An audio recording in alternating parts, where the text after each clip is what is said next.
En tout cas, c'est assez triste pour la vie politique française. Et ce qu'on voit, c'est quand même l'impunité qui entoure ces gens qui travaillent pour l'étranger et qui, pour certains, trahissent la France.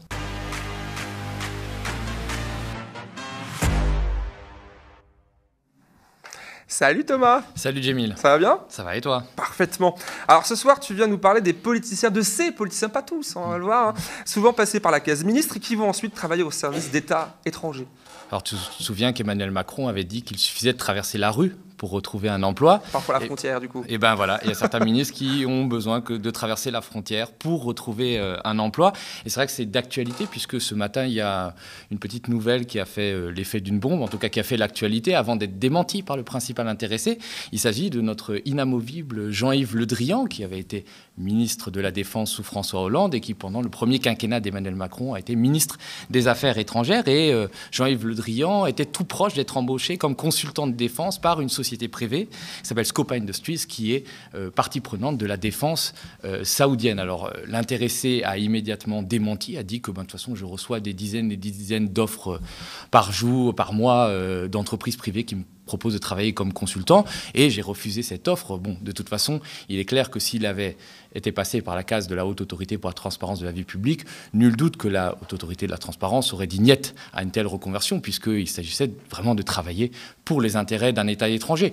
Il n'en reste pas moins que malgré ce refus, Jean-Yves Le Drian, c'est quand même un personnage qui a s'est beaucoup coquiner avec des États étrangers, qui s'est transformé en super VRP de l'armement français, qui a fait passer la France au 3e rang quand même des marchands d'armes, des marchands de morts dans le monde, et notamment avec des pays aussi peu recommandables que l'Arabie Saoudite, que l'Égypte, que les Émirats Arabes Unis. D'ailleurs, il a vendu un certain nombre d'armes en Arabie Saoudite qui, après, ensuite, ont servi à bombarder au Yémen et faire les 400 000 morts que cette atroces guerres civiles ont coûté.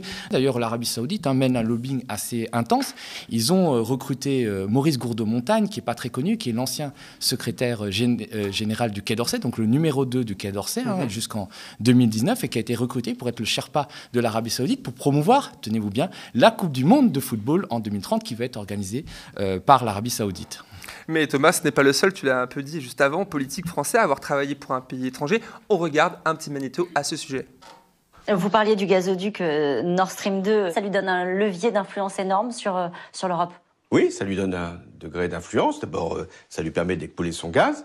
Deuxièmement, de peser sur le prix. Aujourd'hui, d'ailleurs, on le supplie pour qu'il fournisse du gaz pour que le prix n'augmente pas trop.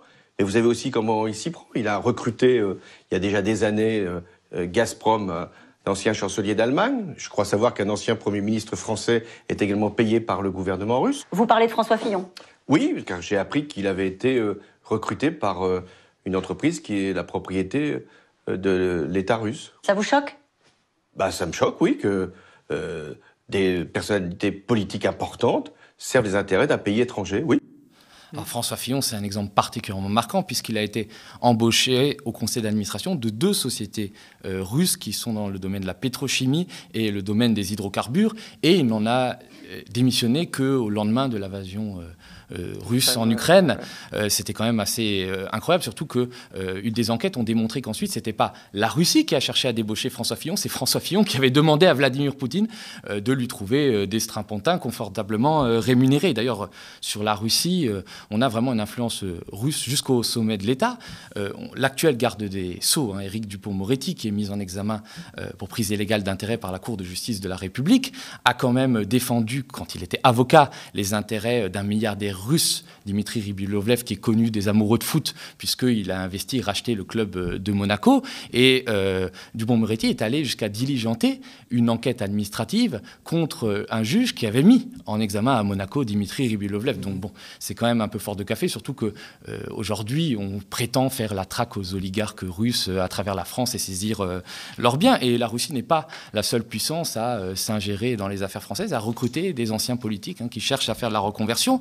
souvient qu'à l'époque, Wikileaks avait révélé que François Hollande et Pierre Moscovici, en 2006, étaient allés s'excuser à l'ambassade des États-Unis de la prise de position de Jacques Chirac, qui s'était opposé à la guerre en Irak, et que donc François Hollande et Moscovici étaient allés faire tapis étaient allés à Canossa devant les Américains. Il y a la Chine aussi qui joue un rôle parfois trouble et qui s'ingère via nos politiques, et notamment un ancien Premier ministre qu'on connaît bien, qui s'appelle Jean-Pierre Raffarin. C'est un peu le porte-étendard de ces Français qu'on appelle un peu, bon, l'expression n'est pas très heureuse, mais c'est Français panda. Alors Jean-Pierre Raffarin défend la Chine, hein, il dit « Mon intérêt pour la Chine est ancien, j'ai été attiré par ses mystères ». Je crois qu'on peut regarder un petit magnéto, c'est assez parlant.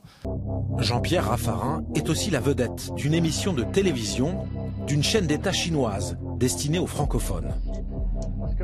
Dans cet épisode, il nous fait visiter une grande ville de Chine. Là, on voit bien la modernité et la tradition.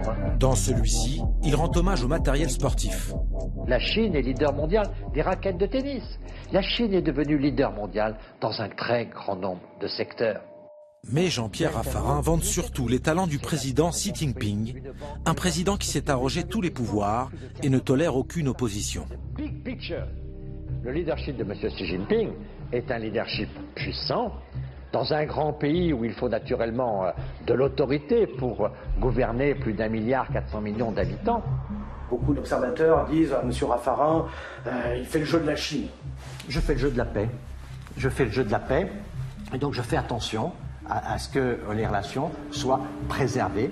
Politiquement, ils n'ont pas du tout les mêmes valeurs que nous. Ils n'ont pas la même histoire. Ils n'ont pas la civilisation. Simplement, c'est une civilisation de 5000 ans. Donc il faut faire attention. Elle est quand même assez enracinée.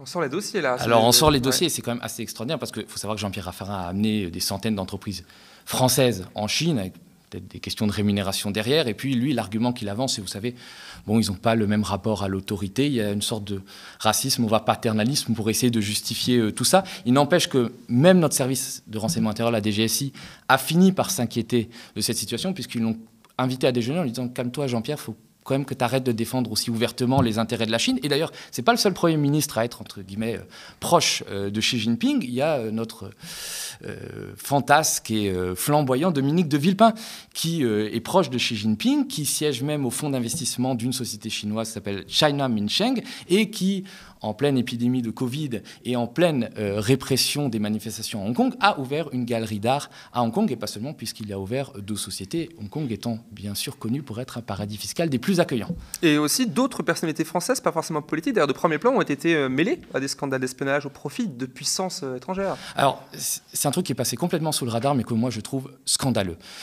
C'est pas un ancien ministre, mais c'est un ambassadeur qui est un ambassadeur star, puisqu'il a été ambassadeur de France d'abord aux Nations Unies, puis à Washington, hein, auprès des États-Unis. Il s'appelle Gérard Haro. Il est très présent sur les réseaux sociaux. Et quand il est parti à la retraite, il a été embauché par un groupe qu'on appelle NSO.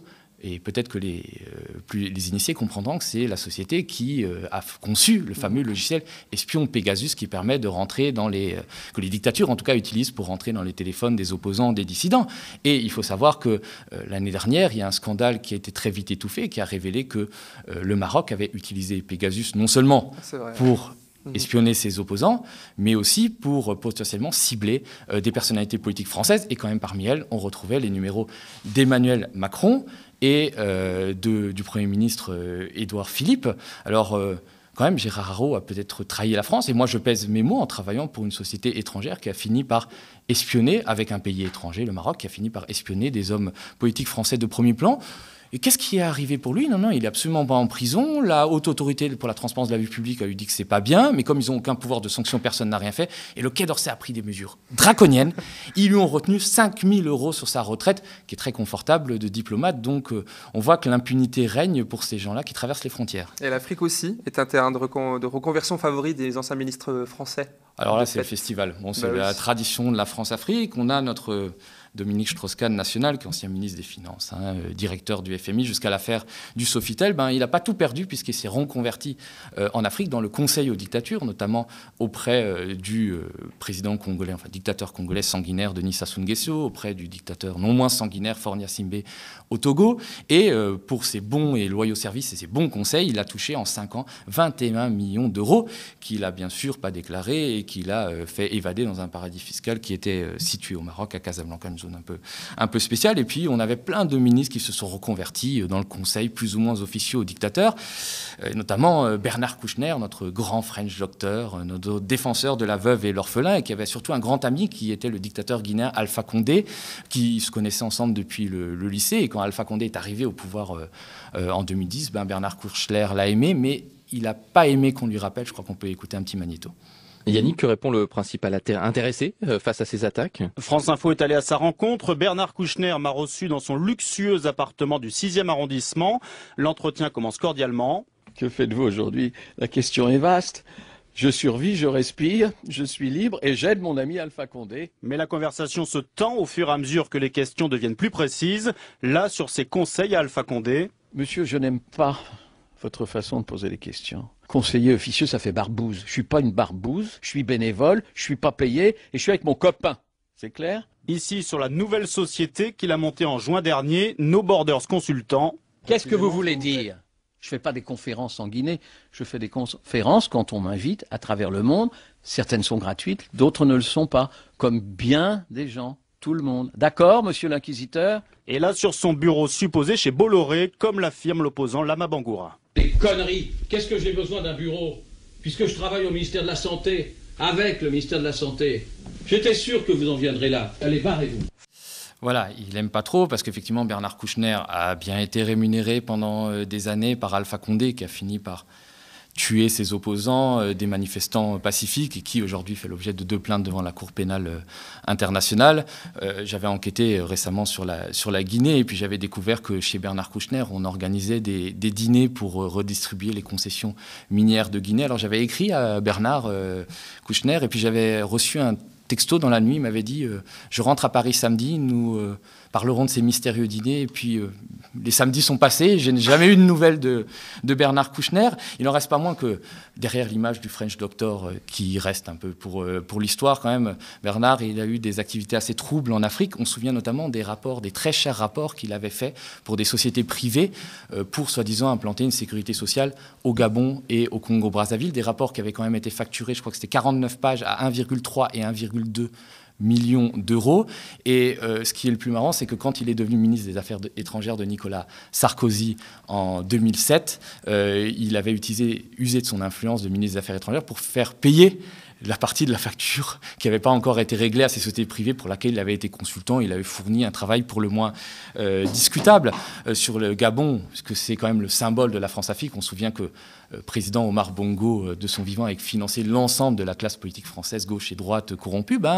Très récemment, on a eu Ségolène Royal qui est parti un invité spécial de la présidence gabonaise qui s'est rendu au Gabon pour la semaine africaine pour le climat. Donc derrière ce greenwashing, elle a quand même donné caution à un régime qui enferme ses opposants et qui n'a pas hésité à tuer des dizaines d'opposants justement lors des élections présidentielles très contestées en 2016. Donc on voit finalement que non seulement l'argent n'a pas d'odeur, mais il a encore moins de frontières. Ce qui est assez rigolo, c'est que le Rassemblement national a proposé une commission d'enquête à l'Assemblée nationale sur le financement étranger de la vie politique française. Alors je pense que le Rassemblement national n'est pas le mieux placé, ou alors ils ont décidé d'enquêter sur eux-mêmes, parce que ça serait heureux, parce qu'effectivement, en termes d'argent russe et puis d'argent qui vient de paradis fiscaux étranges, ils ne sont pas les derniers. En tout cas, c'est assez triste pour la vie politique française. Et ce qu'on voit, c'est quand même l'impunité qui entoure ces gens qui travaillent pour l'étranger et qui, pour certains, trahissent la France.